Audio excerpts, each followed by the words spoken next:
નમસ્તે દર્શક મિત્રો, આજે કાલચક્રમાં આપણે વાત કરવી છે રામ મંદિરની ચોરી.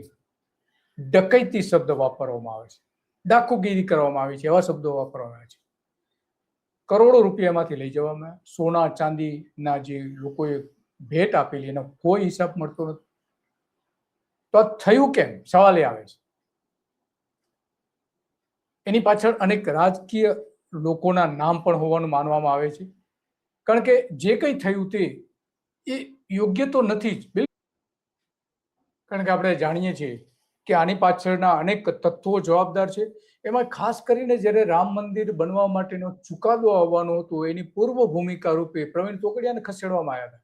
આ મંદિર બનાવવા માટે, મંદિરના આંદોલન માટે સૌથી જો કોઈનો મહત્વનો ફાળો હોય તો અશોક સિંઘલ અને પ્રવીણ તોગડિયાનો હતો.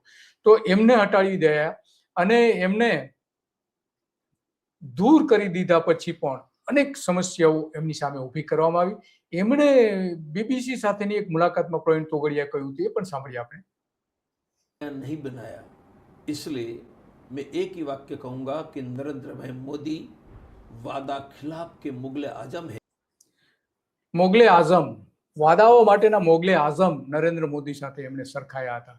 તો આ બધાની વચ્ચે એમણે હમણાં થોડા સમય પહેલા જે વાત કરી હતી, કારણ કે પ્રવીણ તોગડિયાને જે ખસેડવામાં આવ્યા લગભગ 14 એપ્રિલ 2018માં વિશ્વ હિન્દુ પરિષદના માંથી એમણે દૂર કરવામાં આવ્યા, અને એની પાછળની અનેક ભૂમિકા, એને આરોપ પણ મૂકેલા હતા પ્રવીણ તોગડિયા કે આ બધાની પાછળ નરેન્દ્ર મોદી છે, કારણ કે એમણે સામે એને અવાજ ઉઠાવ્યો કે નરેન્દ્ર મોદી મંદિર બનાવવા માંગતા નથી, આંદોલન કરી હતી, યાત્રાની જાહેરાત કરી હતી, ફરીથી એકવાર કૂચ કરવાની જાહેરાત કરી. તો સંગઠનની આંતરિક ચૂંટણીમાં સમર્થન આપીને રાઘવ રેડ્ડીને હરાવવામાં આવ્યા હતા, અને પછી એમને દૂર કરવામાં આવ્યા. પછી એમણે આંતરરાષ્ટ્રીય હિન્દુ પરિષદ નામની સંસ્થા બનાવી અને 5 નવેમ્બર 2019માં સુપ્રીમ કોર્ટમાં રામ મંદિર બનાવવાનો ચુકાદો આવ્યો, અને તોગડિયાને દૂર કર્યાના 1.5 વર્ષ પછી રામ મંદિરનો માર્ગ ખુલ્લો થયો અને નરેન્દ્ર મોદીએ એના પ્રાણ પ્રતિષ્ઠા મહોત્સવથી લઈને બધું ઘણું બધું કર્યું.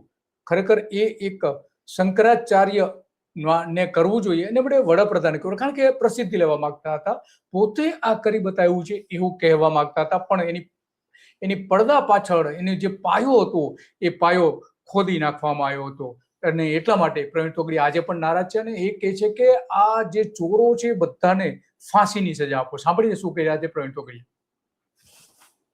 जहां में राम मंदिर की चढ़ावा की चोरी, डकैती एक व्यक्ति करे तो समझ में आता है, डकैती करने वाले 25-50, उनसे भी ज्यादा. एक दिन चोरी होती है यहां तो 1.5-2 साल तक हर रोज. कितने करोड़ में मैं नहीं जाऊंगा, दिल टूट गया है. एक एक हिंदू का दिल टूट गया है, जिनके लिए हमने अपनी युवानी घरबार डॉक्टरी, और मैं अकेला नहीं, हजारों लाखों लोगों ने छोड़ दिया. मां ने अपना बेटा बलिदान कर दिया. यह राम की प्रति श्रद्धा थी. आज यह श्रद्धा के प्रति खिलवाड़ हुई है. खाना नहीं अच्छा लग रहा है, नींद नहीं आ रही है कि भगवान क्या हुआ.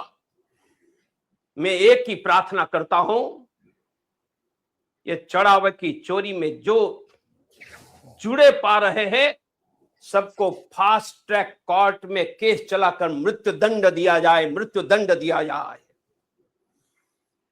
ये पैसे का अपराध नहीं है, करोड़ों लोगों की श्रद्धा की हत्या है, और भगवान की चोरी का एक ही दंड है, मृत्यु दंड. हिंदुओं की पुनः श्रद्धा प्रस्थापित करो. हम तो 10 साल पहले उन सबको छोड़कर निकल गए हैं जो आज राम मंदिर की व्यवस्था में है. इसलिए क्या हुआ, कौन कहां, हमें पता नहीं है.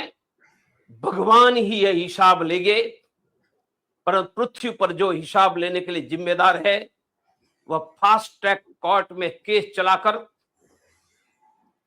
सबको 2 महीने में मृत्यु दंड देकर एक करोड़ों हिंदुओं की 500 वर्ष की आस्था के यज्ञ को आगे श्रद्धा में ले जाने का प्रयास करें. राम મંદિરના ટ્રસ્ટમાં જે લોકોને રાખવામાં આવ્યા હતા એમાંના એક મહત્વના વ્યક્તિની સામે અશોક સિંઘલ અને ડોક્ટર પ્રવીણ તોગડિયાએ કાર સેવા માટે બનાવેલા કાર સેવક પુરમ અયોધ્યામાં બનાવવામાં આવ્યું હતું, એમાં ચોરી કરતા પકડાયા હતા. અને એ જ લોકો પૈકીના એક વ્યક્તિ, મહત્વના વ્યક્તિ આ રામ મંદિરની ચોરીમાં પણ છે. એટલે કે જે કાર સેવક પુરમ બનાવવામાં આવ્યું હતું એમાંથી શાકભાજીથી લઈને જે એને કાર સેવકો માટેની ભોજનની વ્યવસ્થા કરવામાં આવી હતી, તો એમાંથી પણ ચોરી કરતા પકડાયા હતા એ સમયે કાર સેવા વખતે. અને એ ચોરી પકડાયા પછી કોટેશ્વર રાવ જે એક વિશ્વ હિન્દુ પરિષદના અધિકારી હતા, એમને વધારાની જવાબદારી સાથે ત્યાં મૂકવામાં આવ્યા હતા. તો એ કોણ હતું? એ ચોરી કરનાર કોણ હતું? આજ સુધી કોઈ જાહેર નથી કર્યું. પ્રવીણ તોગડિયા જાણતા હશે કદાચ એ બધું જે થયું એ સમયે, બની શકે કે જાણતા હોય, પરંતુ આંતરિક લડાઈમાં ડોક્ટર પ્રવીણ તોગડિયાને કઢાવવા માટે ચંપત રાયની સૌથી મહત્વની ભૂમિકા હતી. ત્યારબાદ તેઓ મોદીના પ્રિય બની ગયા હતા અને મંદિર નિર્માણમાં મહત્વના પદ એ મેળવી શક્યા હતા. અને ચંપત રાય સામે વિશ્વ હિન્દુ પરિષદમાં જ્યારે બઢતી આપવાની નક્કી કરવામાં આવી હતી ચંપત રાયને, તો એ બઢતી આપવાનું જે નક્કી થયું ત્યારે વિશ્વ હિન્દુ પરિષદમાં એમની સામે વિરોધ પણ થયો હતો. અને એમને કેટલાક પુરાવાઓ આપવામાં આવ્યા હતા કે ચંપત રાયને તમે પ્રમોશન ન આપો, બઢતી ન આપો, મહત્વનો હોદ્દો ન આપો, છતાં એમને બઢતીથી મંત્રી બનાવાયા વિશ્વ હિન્દુ પરિષદમાં. તો આ બધા પાછળ હતા કોણ? જવાબદાર કોણ હતા?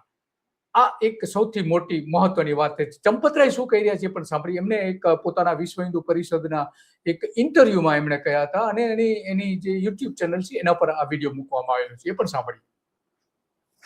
दाऊदयाल जी खन्ना मुरादाबाद से आए, फिर उन्होंने अपनी बात रखी. संतों में भी उत्साह आया. 7 और 8 अप्रैल 1984 की विज्ञान भवन की धर्म संसद पूरी हो गई. तब ये बात आया कि अयोध्या के साधु क्या सोचते हैं. अशोक सिंघल अयोध्या गए. 50-60 साधु एक छोटे से चबूतरे पर इकट्ठे बैठे. मैं उन साधु को अच्छी प्रकार जानता हूं जिन्होंने कहा, अशोक जी आप आ गए, राम जन्मभूमि के नाम पर लोग आते हैं, पैसा कमाते हैं और चले जाते हैं. એ પણ કહી રહ્યા છે કે અયોધ્યાના સાધુ લોકો કહે છે કે બહારથી લોકો રામના નામે આવે છે ને પૈસા કમાઈને જતા રહે છે. હવે એમનું જ નામ બહાર આવી રહ્યું છે, એમનો આ વિડીયો જૂનો વિડીયો છે. તો આ બધાની વચ્ચે અશોક સિંઘલે એક વખત કહ્યું હતું કે રામ મંદિરનો નિર્ણય સંસદમાં લેવાવો જોઈએ, અદાલતમાં નહીં. સાંભળીએ કે છે પણ નરેન્દ્ર મોદી જે કંઈ થયું તે એનો નિર્ણય લેવાયો અદાલતમાં. किंतु अब ये कोर्ट का विषय नहीं रह गया है, क्योंकि हमारे जब संत अब चाहते हैं कि संसद के भीतर इस बात को लाया जाए और संसद को फिर हमें समय देना पड़ेगा. भाई आप इस तारीख तक आप तय करिए, अगर आप नहीं इसको संसद में लाते हैं तो एक आंदोलन छिड़ने की स्थिति इस देश के भीतर बनेगी. સંસદમાં નહીં લેવો તો અમારે આંદોલન કરવું પડે. એટલે કે આ આખો મામલો જે સુપ્રીમ કોર્ટમાં જવાના બદલે સંસદમાં લાવવો જોઈએ એમનું એવું કહેવું હતું. અને એટલા માટે આખો જે ઇતિહાસ છે રામ મંદિરનો ઇતિહાસ આપણે જાણીએ છીએ કે ભારતીય જનતા પાર્ટીએ આ રીતે યાત્રા કાઢી હતી સોમનાથથી અડવાણીના આગેવાનીમાં અને જબરદસ્ત રાજકીય ફાયદો લીધો. આજે નરેન્દ્ર મોદી ફાયદો લઈ રહ્યા છે. એટલે કે રામના નામે ભાજપે હંમેશની માટે ફાયદો લીધો અને એમાં આ બધી જ ઘટનાઓ જે બની અને એમાં આજે પણ સૌથી કોઈ જવાબદાર જો હોય ચોરીમાં, કારણ કે વડાપ્રધાનના કાર્યાલય દ્વારા એમની નિયુક્તિ કરવામાં આવી હતી રામ મંદિર ટ્રસ્ટની. આજના ચૂંટણી પંચના જે અધ્યક્ષ છે એ આ બધી જ કાયદાકીય પ્રક્રિયા એમના દ્વારા કરવામાં આવી હતી. તો સૌથી મોટા જવાબદાર કોણ છે? આ આખી જે ઘટના બની, ચોરીની ઘટના, 200 કરોડ રૂપિયા કહેવામાં આવે છે અને સોના ચાંદીનો તો બે હિસાબ કેટલી એની ચોરી થઈ છે એનો કોઈ જ હિસાબ નથી, કારણ કે જે પુરાવાઓ હતા એ પુરાવાઓ પણ નાશ કરી દેવામાં આવ્યા છે.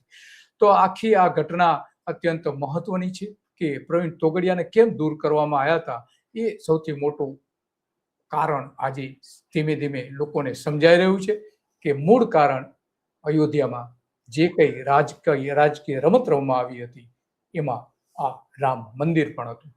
તો બસ આજે કાલચક્રમાં આટલું, અને આવી જ બાબતો પર આપણે ચર્ચા કરતા રહીશું કાલચક્રમાં, કે નેતાઓ અને ધર્મના નેતાઓ શું કરી રહ્યા છે, શું કરતા હતા અને અત્યારે શું કરી રહ્યા છે, કઈ રીતે ચોરી કરે છે, અને નેતાઓના વચનો કેવા ઢોંગી હોય છે એ પણ આપણે વાત કરતા રહીશું કાલચક્રમાં રોજ સવારે 9 વાગે. નમસ્તે.